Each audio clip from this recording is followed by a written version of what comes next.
আসসালামু আলাইকুম রহমতুল্লাহ। আমি সুমন আহমেদ অ্যাডভান্সারি ভিডিওর পক্ষ থেকে স্বাগত জানাচ্ছি আমাদের আজকের ভিডিওতে। এই ভিডিওটাতে আমরা আসলে দেখব যে আপনি আপনার ওল্ড একটা ওয়ার্ডপ্রেস ওয়েবসাইটকে মাইগ্রেট করে কিভাবে নতুন হোস্টিংয়ে ট্রান্সফার করবেন, অথবা আপনার ওল্ড হোস্টিং থেকে যে ব্যাকআপ নেওয়া আছে, ব্যাকআপ ফাইলস এবং ডাটাবেস, সেই ডাটাবেসকে নতুন হোস্টিংয়ে কিভাবে রিস্টোর করে সাইটটাকে লাইভ করবেন। তো চলুন কথা না বাড়িয়ে শুরু করা যাক।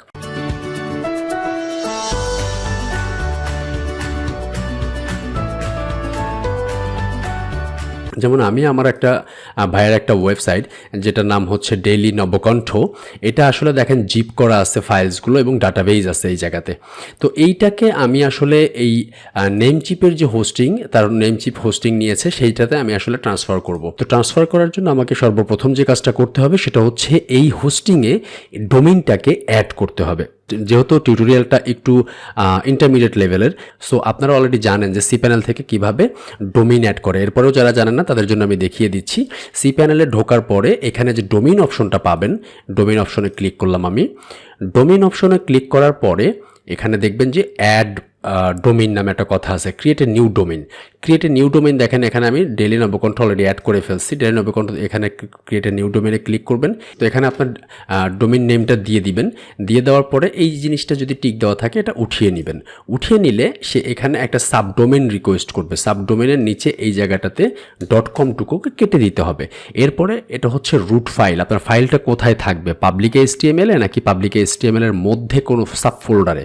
যেমন আমি এখানে যেটা করছি, পাবলিক HTML এর মধ্যে ডোমেইনের নামে একটা ফোল্ডার ক্রিয়েট করা হয়েছে, যে ফোল্ডারের মধ্যে ফাইলগুলো থাকবে। আপাতত এটার মধ্যে কিছুই নাই, একদম ফাঁকা।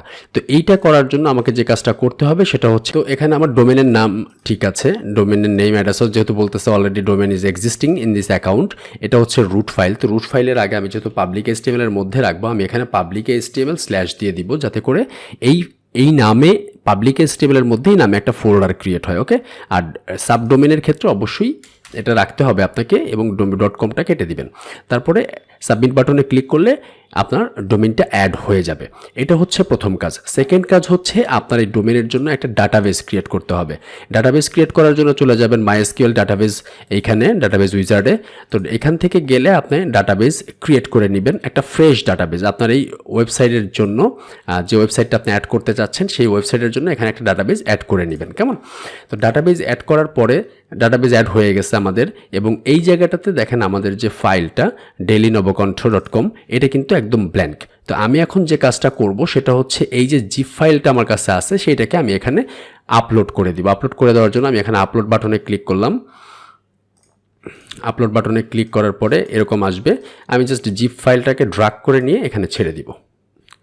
ঠিক আছে, এটার কাজ হতে থাকুক। এখন আমাকে যে কাজটা করতে হবে, ডাটাবেজের ব্যাকআপটা রিস্টোর করতে হবে। ঠিক আছে, তো ডাটাবেজের ব্যাকআপটা রিস্টোর করার জন্য আমরা চলে যাব হচ্ছে সি প্যানেল থেকে PHP MyAdmin-এ। তো আমি এই ওয়েবসাইটটার জন্য যে ফ্রেশ ডাটাবেসটা ক্রিয়েট করছি সেটা হচ্ছে এটা। ওকে, তো ডাটাবেসটা আমি সিলেক্ট করলাম। এখানে এই ডাটাবেসে আমি আপডেট করব, মানে আমার পুরাতন ডাটাবেসগুলোকে আমি আপলোড করবো এই জায়গাতে। ক্লিক করার পরে আমি চলে যাব ইম্পোর্টে ক্লিক করার পরে চলে যাব চুজ ফাইলে। চুজ ফাইল থেকে এই যে আমার এখানে যে dailynobokantho.com এর ডাটাবেসটা আছে অলরেডি, এই ডাটাবেসটা MySQL, এটা হচ্ছে আপনার 3 মেগাবাইট সামথিং। এটাকে আমি সিলেক্ট করে জাস্ট সিম্পলি ইম্পোর্ট বাটনে ক্লিক করব। এখন অলরেডি কিন্তু দেখেন এখানে আমার ফাইল, জিপ ফাইলটা আপলোড হয়ে গিয়েছে। আমি এখানে ক্লিক করে ব্যাকে চলে যাচ্ছি। ইন দ্য মিন টাইম আমার ডাটাবেসটাও আপলোড হয়ে গিয়েছে। আমার মেজর 2টা কাজ শেষ। ঠিক আছে, তো এখন যদি আমি এটাকে একটু রিফ্রেশ করে যদি আমি এখানে চলে যাই, আবার দেখব যে এখানে আমার জিপ ফাইলটা চলে আসছে। এইটাকে এখন আমার কি করতে হবে, আনজিপ করতে হবে। তো আনজিপ করার জন্য আমি সিলেক্ট করতেছি, এটাকে সিলেক্ট করার পরে এক্সট্রাক্ট বাটনে ক্লিক করতেছি, এবং এখানে ফাইল প্যাথ, যেটা খেয়াল করবেন যে কোথায় এটা এক্সট্র্যাক্ট হচ্ছে, এই ফাইল প্যাথটা কিন্তু অবশ্যই আপনাকে মনে রাখতে হবে। কেমন? তো আমি এখানে এক্সট্র্যাক্ট ফাইলে ক্লিক করলাম। এক্সট্র্যাক্ট হতে থাকুক, সে তার আনজিপ হতে তার একটু সময় নেবে। তো অলরেডি আমাদের আনজিপ হয়ে গেল। আনজিপ হয়ে যাওয়ার পরে এটাকে আমি আবার একটু রিলোড দিচ্ছি। দেখেন ফাইলগুলো কিন্তু সব চলে আসছে। তো আলটিমেটলি এখন যদি আমরা ফর অ্যান এক্সাম্পল এটাতে যদি আমরা যাই, ওয়েবসাইটটা কিন্তু ওপেন হবে না। বলবে এরর ডাটাবেসটা এস্টাবলিশ না, এরর এস্টাবলিশিং এ ডাটাবেস কানেকশন। সে ফাইল পাচ্ছে বাট ডাটাবেস পাচ্ছে না। আপনারা জানেন যে ওয়ার্ডপ্রেসের এই ফোল্ডারের মধ্যে wp-config.php নামে একটা ফাইল আছে। এই ফাইলটা এইটার মধ্যে আমাদের ডাটাবেসের হিস্ট্রি থাকে। তো এটাকে আমরা রাইট বাটন ক্লিক করে এডিট করতেছি। এডিট করার পরে এই জায়গাতে হচ্ছে আমার ডাটাবেজের নেমগুলো দেওয়া আছে, এটা হচ্ছে পুরাতন হোস্টিংয়ের। তো আমি এখন এখানে এটা রিপ্লেস করে নতুন ডাটাবেসটা দিয়ে দিচ্ছি, ঠিক আছে। নতুন ডাটাবেস দিয়ে জাস্ট সেভ বাটনে ক্লিক করব। ডাটাবেস ক্রিয়েট করার সময় আপনারা জানেন যে একটা ডাটাবেস নেম দিতে হয়, ডাটাবেস ইউজার নেম দিতে হয় এবং ডাটাবেস ইউজার নেম ইউজারের পাসওয়ার্ড দিতে হয়। এই তিনটা জিনিস আমি জাস্ট চেঞ্জ করে সেভ করব। তো আমি এটুকু দেখাবো না, যেহেতু সিকিউরিটি পারপাস, এটুকু আমি ব্লার করে দিচ্ছি।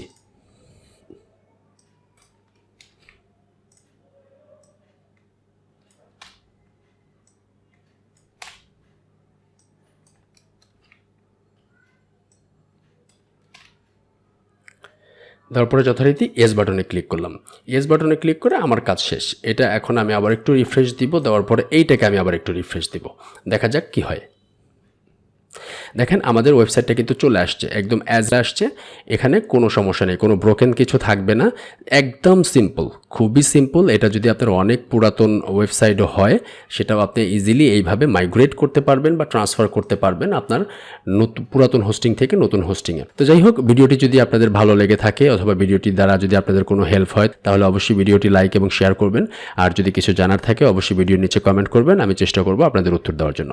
ধন্যবাদ, ভালো থাকবেন সবাই, সুস্থ থাকবেন। পরবর্তী ভিডিও টিউটোরিয়াল দেখার আমন্ত্রণ জানিয়ে আজ এখানেই শেষ করছি। আল্লাহ হাফেজ, আসসালামু আলাইকুম রহমতুল্লাহ।